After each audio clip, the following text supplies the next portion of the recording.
Alright guys, welcome to another RWBY Amity Arena video. Today we're going to be going over the patch notes. First I wanted to go over why the game isn't up yet.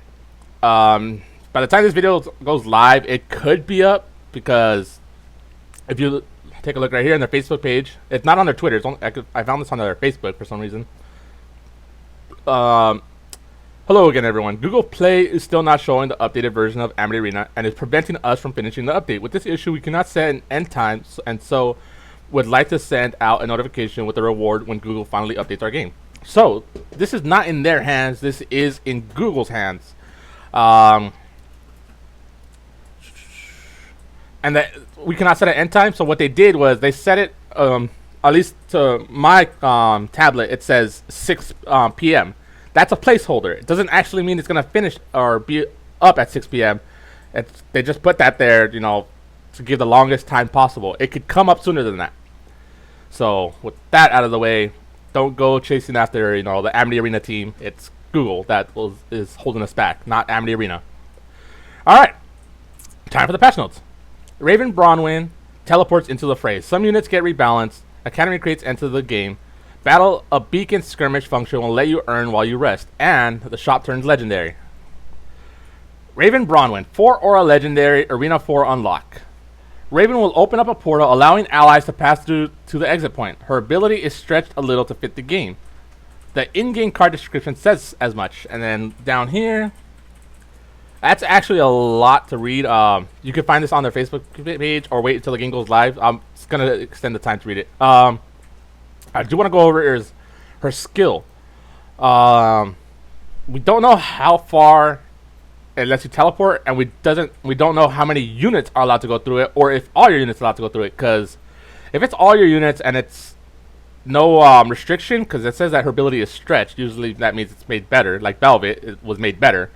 That could be game breaking to send your entire unit or your entire team to the opponent's side without having to walk across. Yeah, and her cost is pretty low, but then again, this is legendary. We know that they love to make their legendary cards broken to overpowered. Still, the only legendary card that I could think of that is not great is Oobleck, and that's just one out of, what is this, the 6th legendary now? Could be 7th. Okay, she looks like a bobblehead with how big that mask makes her head look. I mean, other characters in game look proportionate to what the model is, but this one looks like a bobblehead. Alright. Unit balancing. Cinder Fall. Cinder's normal attacks... that sounds improper. Cinder's normal attacks, great range, and attack speed made her too strong a unit. Okay, remember this part. Against a distracted turret. So we opted to give her the same turret damage reduction that other units that can easily reach the turret have. Cinder's effectiveness against enemy units will not be diminished by this change, and we believe that she will continue to see great usage. Yes. Yes, I'll get back to that. Cinder's normal attack damage against turrets / towers from 100% to 60%, like Crow, Sun, Ribbon Blake. Who else can reach the turrets easily? It's why, I believe. Anyways, so her great attack and speed made her too strong of a unit, and that's not just against distracted turrets. I disagree with that part. Or well, I agree that it's strong against distracted turrets, but I disagree that it's only distracted turrets. Her great range and attack speed is one of her strongest points. Or I mean, that's pretty much all. That's all of her. But you put her behind an Ursa or any other, you put her behind any other units, and she's great against your units when your units are distracted. When she's just pounding away at a safe distance at your units, it's not just turrets that she's effective against. Her range and attack speed were what needed to be nerfed, not her tower damage to turrets. If you reduced her range and her attack speed, you can keep her damage at 100%. She'd be a lot more balanced. And She will continue to see great usage. Yeah, of course. People are not gonna stop playing Cinder. Cinder is probably the greatest epic card in the game. She is almost legendary usage with how good she is. I don't think they fixed Cinder at all with this. This was not Cinder's problem. Once she got in range of turrets could kill her in like 4, maybe 5 shots if she's over leveled. So turrets can defend themselves against Cinder. Cinder was not a problem to turrets. And even then, if she crossed the field, a level 1 Nolan, yeah, level 1 Nolan, I meant to say a 1 aura card like Nolan can kill her. So, I don't agree with this change. This is not what Cinder needed. Alright, Roy Stallion. We wanted Roy to be a good alternative to the White Fang Gunners, but due to his HP and attack being lower compared to the combined might of the 3 Gunners, he didn't much see. They forgot to add the C. He didn't see much usage as an alternative to them. I get what they're saying. 3 Gunners at 2 costs were better than 1 Roy. More HP, more damage, and more units to focus. So we buffed Roy in hopes that his increased damage output will give players another way to fight swarms with Roy. Roy's attack damage, I assume this is level 1, 41 to 57. Of course, this is level 1, so I don't know if this means level for level.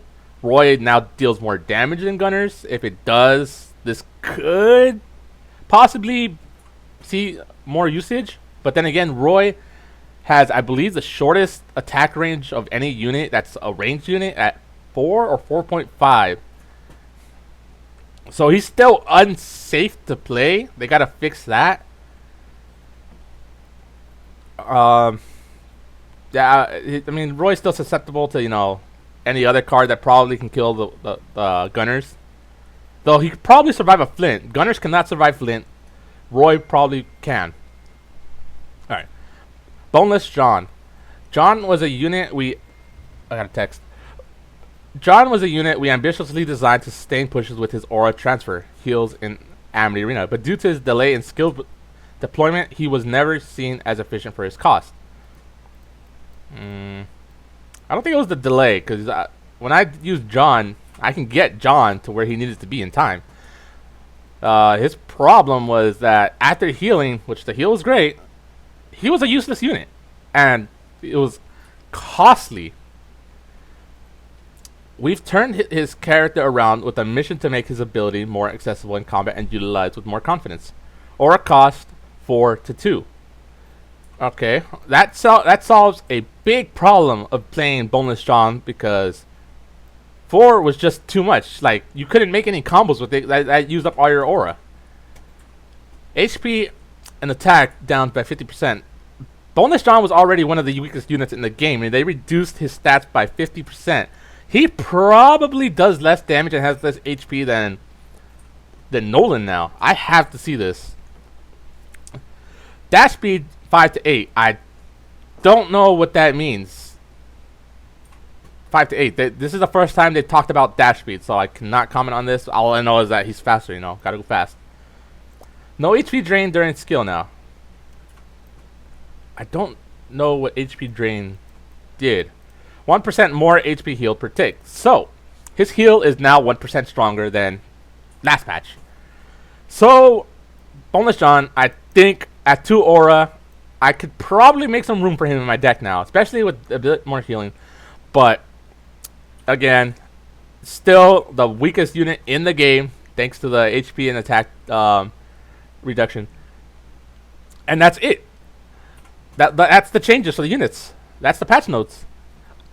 I noticed that last patch notes, it was also 3 units. Lancer Queen, Ilya, and... who was the last person that got changed? Penny. I believe it was... yeah, Penny.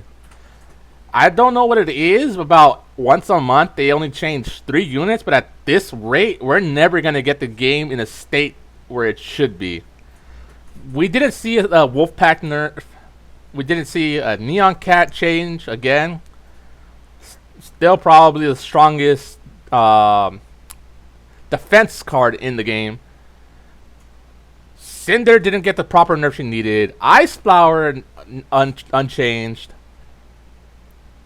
So, as far as patch notes go, I'm happy with Roy and Boundless John. I'm unhappy with Cinder's change, and I'm extremely unhappy that there's like 70 cards plus in the game, and they're only changing 3 cards in a month.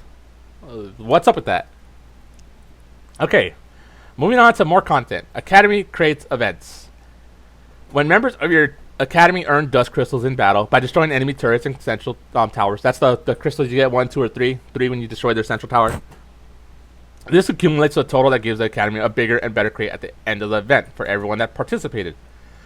The Academy crate event will happen once every 2 weeks for a length of 3 days. The cycle will begin next week. Members that join a new Academy in the middle of the event, as well as Academies created in the middle of the event, will have to wait until the next Academy crate event to participate. So if you're not in a Academy yet, join one before it starts, so you don't miss out on these crates. Okay, that's a bonus, and it's something got added. Anytime something new gets added, I'll take it. Battle of Beacon Skirmish. Use 1 entry ticket to start the skirmish, and after waiting 3 hours, collect the rewards. You may only skirmish in a stage you've previously cleared. Feel free to do other things in-game, or even go offline while the skirmish is happening, as you only need to come back 3 hours later to collect your reward. The reward for each stage are the same as when you clear the stage manually. Using cookies, players can instant clear the skirmish. I don't know what a skirmish is, but it's a Battle of Beacon Skirmish. So I assume it's a different game mode altogether than just regular Battle of Beacon, because you can already auto clear Battle of Beacon with the top left auto button. So I wonder what the rewards will be, and if it goes higher than Gold Crate, because in Battle of Beacon, Gold Crate was the highest crate you could earn. Even though on Twitter or Facebook, I forget which one, Twitter, I believe, they said that you could earn rare crates in Battle of Beacon, but apparently rare to them is the Gold Crate. Shop crate changes. The shopkeep has gotten a bigger sponsorship from the Schnee Dust Company and has upgraded his crates. The Bulk, Greater, Superior crates are now Schnee Bulk, Schnee Greater, and Schnee Superior crates. Now players have a chance to re-roll some of the cards they pulled from the crate. All Bulk, Greater, and Superior crates from the shop, bundle, and battle rewards are affected by this upgrade. Okay, if this is what I'm thinking, like Clash Royale, another Clash Royale mechanic, surprise, surprise, when you pull a Bulk, Greater, or Superior crate, and at the bottom it tells you how many cards are expected in this crate, like between 5 to 7. When instead of showing 1 card at a time for all 5, it will show 2 cards. You pick between the one, keep the one, the other one gets tossed away, and then the next card or next set, and you do that for all 5. So you have more control over what cards you're going to be getting out of a crate. If it's what I'm thinking. Potpourri. The trophy loss reduction from the summer event will continue for a while longer. I think this only applied to 2,000 trophies and lower. The July event missions begin after the update. For now, the rewards will be nearly the same as the previous summer event. 140 Schnee Premium Dust, 14 Epics, and 1 Schnee Superior crate. I am excited for the Schnee Superior crate free. I just hope it's not play 5 Fame battles. That was torture. 5 Fame battles a day on top of the normal matches I play.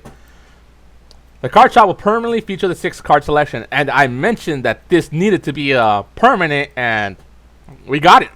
So this is probably one of my favorite changes. And just like how Epics used to be, now legendary cards will appear in the card shop at fixed rates. They will not be cheap, so please prepare your lian. And of course, I'll say it again. Like this is a Clash Royale function. They had this already, legendaries in the shop. Since everything else uses the same currency or rates to level up cards, to buy cards in the shop, This will probably, the legendary cards will probably be the same cost in Clash Royale, which is 40,000 Lian. The legendary cards will probably 40,000 Lian. And then there's a bonus at the end, not really relevant to the patch notes. For making it all the way down here, as usual, you get your heartfelt thanks for the patience you show us. An apology for being unable to address all the units balance issues quickly. And at once, our joy at finally opening up the legendary cards to more players. And, okay, we know you're here for some exciting teases. Fine, we'll spill. Alright, for next month's August update, brace yourselves. We love you all and other RWBY fans that have yet to find Amity Arena. Let us continue to build a strong fandom here. Amity Arena team. I don't see a spoiler for the next update, but okay. That's pretty much the patch notes. Of course, unit balancing, not that great. And actually, they mentioned that right here. Yeah. An apology for being unable to address all the units balance issues quickly. Well, that's the thing. You're not addressing very many units at all. And it's once a month, and then you change 3 units. Alright, guys. That's pretty much... Oh, it's not animated. That's pretty much the patch notes. Lots of good things. Aside from the balance of the units, there's still a lot of good things that came out of this patch notes. It's not as bad as the Ilya, Penny, and Lancer Queen patch. That one was the worst patch of RWBY history. But this one, a lot of great things coming, guys. So I can't stay too mad at this game. Hope you guys enjoyed today's video. Leave a like, subscribe, and comment, and I'll catch you guys in the next one. Peace.